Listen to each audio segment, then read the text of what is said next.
Kolluru వెలుమలలో best flat కోసం చూస్తున్నారా? రాధేస్కైనే ఎంచుకోండి. సార్, శివాజీ జయంతి నేషనల్ హాలిడేగా ప్రకటించాలంటూ ఇప్పుడు మీరు చెప్పడం జరిగింది. ఇది సాధ్యమయ్యేటువంటి పని? ఎందుకు కాదు? Why not? ఎవడెవడో పనికి రకరకాల వ్యక్తులు పెట్టినప్పుడు ఇది ఒక జాతికి స్ఫూర్తి నింపినోడు, ఈరోజు భారతదేశానికి ఒక యోధుడు, వీరయోధుడు. యువత అంతా ఈరోజు గ్రామ గ్రామాన శివాజీ గారి విగ్రహాలను చూసి స్ఫూర్తి పొందుతున్నారు. ఆ వీరుడికి ఎందుకు హాలిడే ఉండకూడదు? ఆ వీరుడి పేరు మీద మ్యూజియాలు ఎందుకు ఉండకూడదు? ఎందుకు ఉండకూడదు? దేశాన్ని విదేశీ ఎగుమతులు ఆ కాలంలోనే 27 సంవత్సరాలు ఈ దేశాన్ని గురించి, ధర్మాన్ని గురించి ఒంటి చేత్తో పోరాడిన ఒక యోధుడు, అతని గురించి ఎందుకు హాలిడే ఉండకూడదు మేము అడుగుతున్నాము. మహారాష్ట్రలో ఉన్నంత ఎఫెక్టివ్గా తెలుగు రాష్ట్రాలలో శివాజీ పైన ఎందుకు యువతకు కానీ మిగతా వాళ్ళకు కానీ ఉండదు? అంటే అవగాహన లేకనా, ఆయన గురించి ఎవరికి చెప్పుకోక ప్రచారం లేకపోవడం? ఒకటండి, ఛత్రపతి శివాజీ గారు తాగిన నీళ్ళే మేము తెలంగాణ ప్రజలను తాగుతాం. ఎక్కడైతే మహారాష్ట్రలో శివాజీ గారు పుట్టిన నేల, భూమి, పవిత్రమైన గోదావరి జలాలనే తెలంగాణ ప్రజలు తాగుతున్నాం. ఆ శక్తి, అతను నింపిన స్ఫూర్తి ఆ నీళ్ళల్లో ప్రవహిస్తుంది. తెలంగాణ బిడ్డల రక్తాలలో కూడా ప్రవహిస్తుంది. రాబోయే రోజులల్లో ఏదైతే ఛత్రపతి శివాజీ గారి పరిపాలన స్ఫూర్తి ఉందో దాన్ని ముందుకు తీసుకెళ్ళి తెలంగాణ అసెంబ్లీ మీద కాషాయ జెండా ఎగిరేస్తాం. కొన్ని ఏరియాలలో శివాజీ విగ్రహాన్ని పెట్టడానికే ఇబ్బందులు పడుతున్నటువంటి ఈ సందర్భంలో మీరు అనుకునేటువంటి లక్ష్యం సాధ్యమయ్యే పనేనా? అట్లా అనుకుంటూనే ఉన్నారు. ఒక్కొక్కటి లెక్కలు ఉన్నాయని చెప్తున్నాం కదా, దాని గురించి కదా ఆరెంజ్ బుక్ తయారు చేసింది. ప్రతి ఒక్కడికి చెప్తున్నాం, దేశద్రోహుల విగ్రహాలు పెట్టే మీరు దేశభక్తుల విగ్రహాలు పెట్టారా? ఇదా పరిపాలన? ఔరంగజేబ్ వారసులున్న రాష్ట్రం. ఎవరిని వదిలిపెట్టాం.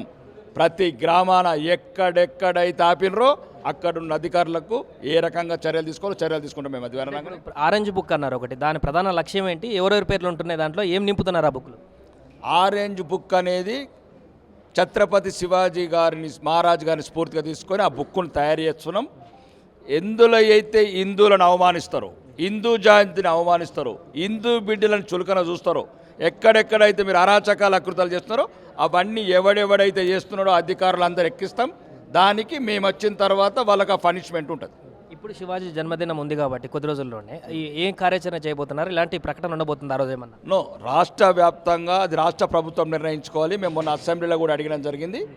ఫిబ్రవరి 19 నాడు ఛత్రపతి శివాజీ గారి హాలిడే ప్రకటించమని దాన్ని అసెంబ్లీ వేదిక అడుగుతున్నామండి, బయట కాదు, ప్రెస్ క్లబ్ల ద్వారా కాదు. మాకు ఏదైతే చట్టసభలు ఉన్నాయో చట్టసభలలో అడుగుతున్నాం.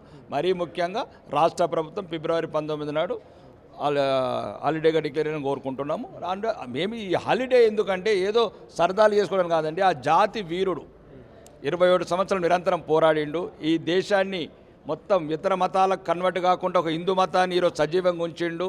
నీ పేరు మహేందరు, నా పేరు ఆనంద్, నా పేరు రాకేష్ అనే పేర్లు ఉన్నాయంటే ఆ వీరుడి దయ మాకు. అది ఎవరికి అర్థం కాక సన్నాసులకు ఈ పేర్లు ఎక్కడ ఉండేవి? మావి కూడా మహమ్మద్ ఖాన్, అక్బర్ ఖాన్ ఇవన్నీ అయిపోయాయి. మావి కూడా మమ్మల్ని ఎక్కడ ఉంచుతుండ్రే? మా వాళ్ళు ఉండేవాళ్ళు గారు. మేము అంటే చెప్తున్నాను, మా జాతి నుంచి సనాతన ధర్మాన్ని కాపాడిండు. ఆ వీరుడి చరిత్ర వీధిలో గ్రామాన చెప్పాలా. సెలవు దినం రోజు స్పెషల్గా ప్రజెంటేషన్స్ ఇవ్వాలని మా కోరిక. అది భవిష్యత్తులో అంటే మొన్న ఒక ట్రైలర్ సినిమాలో కొంచెం అది ఉంటేనే మొత్తం హడావుడి చేసినారు. మహారాష్ట్రలో బ్యాన్ చేస్తామని చెప్పేసి హెచ్చరించారు ఆ చావా మూవీలో.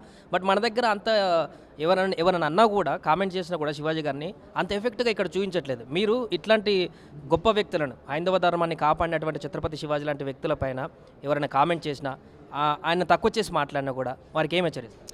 నో, అంటే ఇక మేము తీసుకునేది కూడా అవసరమైతే నేలికలు కూడా కత్తిరిస్తాం. అట్లాంటి మన ఛత్రపతి శివాజీ గారి మీద చట్టం తన పని తన చేసుకోకపోతే ఆ చట్టాన్ని మా చేతిలోకి తీసుకుంటాం.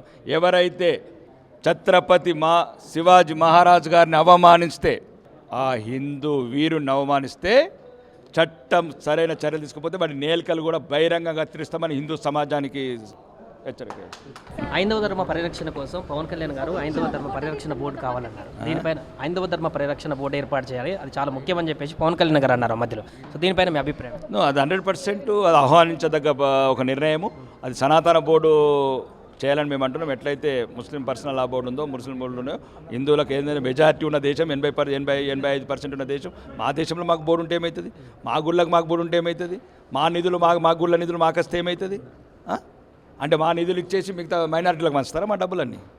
అంటే బోర్డు ఏర్పడితే దాని లక్ష్యం ఏ విధంగా ఉండబోతుంది? లక్ష్యం ఏంటంటే హిందూ గుళ్ళని పవిత్రంగా ఉంచటము, అపవిత్రం చేయకుండా హిందూ గుళ్ళల్లో మొత్తం ఏదైతే జరుగుతున్నదో అవినీతిని అరికట్టి ఇతర మతస్థులు ఎవరైతే ఉద్యోగులు ఉన్నారో వాళ్ళందరినీ తీసేసి దాన్ని పవిత్రమైన సనాతన ధర్మం హిందువులకు సంబంధించిన సంస్థ తయారు చేయడం. రెండోది దేవాదాయ శాఖకు భారతదేశంలో ఏమవుతున్నాయో ఆ భూములన్నీ ఈ సనాతన బోర్డుకు బదలాయించడం, అవిటిని రక్షించుకోవటం.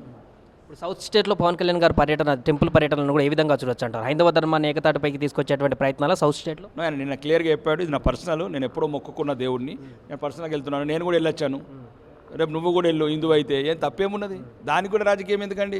నువ్వు మంచి ప్రపంచంలో ఎక్కడ లేని గుళ్ళు ఉన్నాయి, ఎక్కడ లేని కళాకృతులు ఉన్నాయి, ఎక్కడ లేని సంస్కృతి ఉంది, సాంప్రదాయం ఉంది, ఇవన్నీ గౌరవించండి. మీరు హిందువులు అందరూ కూడా మీరు కూడా వండి. పవన్ కళ్యాణ్ నిన్ననే స్టేట్మెంట్ ఇచ్చాడు, అది వ్యక్తిగత పర్యటనని, కాబట్టి దయచేసి దాని గురించి నో కామెంట్. పవన్ కళ్యాణ్ గారి ఐడియాలజీ ఇప్పుడు హిందువులను ఏకతాటికి తీసుకురావడంలో ఒక బలమైనటువంటి ఆయుధంగా మారొచ్చా?